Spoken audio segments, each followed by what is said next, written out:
നമസ്കാരം. സംസ്ഥാനത്തെ സ്കൂൾ അധ്യാപകർക്ക് കേടെറ്റ് യോഗ്യത നിർബന്ധമാക്കിക്കൊണ്ടുള്ള മുൻ ഉത്തരവ് വിദ്യാഭ്യാസ വകുപ്പ് റദ്ദാക്കി.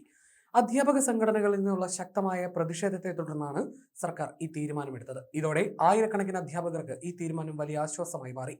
മന്ത്രി വി ശിവൻകുട്ടിയാണ് ഈ തീരുമാനം അറിയിച്ചത്.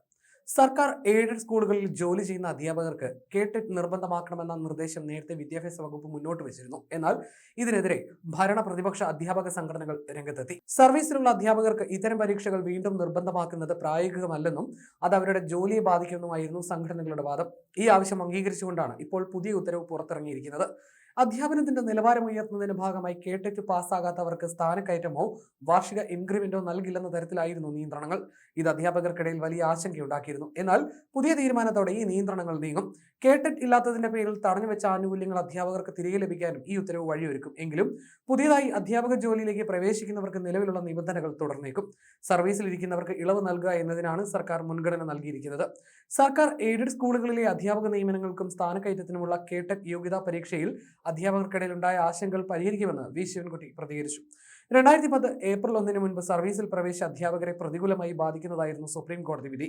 അന്നത്തെ നിയമന ചട്ടങ്ങൾ പാലിച്ചുകൊണ്ട് ജോലിയിൽ പ്രവേശിച്ച അധ്യാപകരുടെ അവകാശങ്ങൾ സംരക്ഷിക്കാൻ സർക്കാർ പ്രതിജ്ഞാബദ്ധമാണെന്നും വിധിക്കെതിരെ സുപ്രീം കോടതിയിൽ റിവ്യൂ പെറ്റീഷൻ ഫയൽ ചെയ്യാൻ സർക്കാർ തീരുമാനിച്ചിട്ടുണ്ടെന്നും മന്ത്രി വ്യക്തമാക്കി. വിദ്യാഭ്യാസ അവകാശ നിയമം ലക്ഷ്യമിടുന്നത് ഗുണമേന്മയുള്ള വിദ്യാഭ്യാസമാണ്. എന്നാൽ ദീർഘകാലമായി സേവനമനുഷ്ഠിക്കുന്ന മികച്ച അനുഭവ സമ്പത്തുള്ള അധ്യാപകരെ പിരിച്ചുവിടുന്നത് ഗുണനിലവാരത്തെ തകർക്കുകയുള്ളൂ. കേടെറ്റ് നിലവിൽ വരുന്നതിന് മുൻപ് തന്നെ കേരളം വിദ്യാഭ്യാസ നിലവാരത്തിലും സാക്ഷരതയിലും മുൻപന്തിയിലായിരുന്നു. അന്നത്തെ യോഗ്യതാ മാനദണ്ഡങ്ങൾ പാലിച്ചാണ് അധ്യാപകർ കുട്ടികൾക്ക് മികച്ച വിദ്യാഭ്യാസം നൽകിയിരുന്നതെന്നും മന്ത്രി മാധ്യമങ്ങളോട് പറഞ്ഞു. കേടെറ്റ് പരീക്ഷ കേരളത്തിൽ ആരംഭിച്ചത് 2012-ലാണ്. അതിനു മുമ്പ് ജോലിയിൽ പ്രവേശിച്ചവരോട് ജോലിയിൽ കയറുമ്പോൾ ഇല്ലാതിരുന്ന ഒരു യോഗ്യത ഇപ്പോൾ നിർബന്ധമാണെന്ന് പറയുന്നത് സ്വാഭാവിക നീതിക്ക് നിരക്കുന്നതല്ല. കേടെറ്റ് വരുന്നതിന് മുൻപ് സർവീസിൽ കയറിയവരെയും അതിനുശേഷം വന്നവരെയും ഒരേ തട്ടിൽ കാണുന്നത് ഭരണഘടനയുടെ ആർട്ടിക്കിൾ 14 ലംഘനമാണെന്നാണ് കരുതുന്നത്. മുൻകാല പ്രാബല്യത്തോടെയുള്ള ഇത്തരം വിധികൾ നടപ്പിലാക്കുന്നത് അനേകം പേരുടെ തൊഴിൽ നഷ്ടപ്പെടുന്നതിനും വലിയ സാമൂഹിക സാമ്പത്തിക പ്രത്യാഘാതങ്ങൾക്കും കാരണമാകും. നിലവിൽ യോഗ്യത നേടാൻ ആഗ്രഹിക്കുന്നവർക്കായി 2026 ഫെബ്രുവരിയിൽ കേടെറ്റ് പരീക്ഷ നടത്തുന്നതിന് വിജ്ഞാപനം പുറപ്പെടുവിച്ചിട്ടുണ്ട്. എന്നാൽ 2010 മുൻപ് നിയമിതരായ ഒരാൾക്ക് പോലും തൊഴിൽ നഷ്ടപ്പെടാതിരിക്കാൻ ആവശ്യമായ എല്ലാ നിയമപരമായ ഇടപെടലുകളും സർക്കാർ നടത്തുമെന്നും അധ്യാപകർ ആശങ്കപ്പെടേണ്ടതില്ലെന്നും മന്ത്രി വ്യക്തമാക്കി. ഈ വിഷയത്തിൽ അധ്യാപക സംഘടനകളുമായും നിയമവിദഗ്ധരുമായും ചർച്ച നടത്തിയ ശേഷം റിവ്യൂ പെറ്റീഷൻ നൽകുന്ന നടപടികൾ വേഗത്തിലാക്കാൻ വകുപ്പ് ഉദ്യോഗസ്ഥർക്ക് നിർദ്ദേശം നൽകിയിട്ടുണ്ടെന്നും മന്ത്രി മാധ്യമങ്ങളോട് പറഞ്ഞു.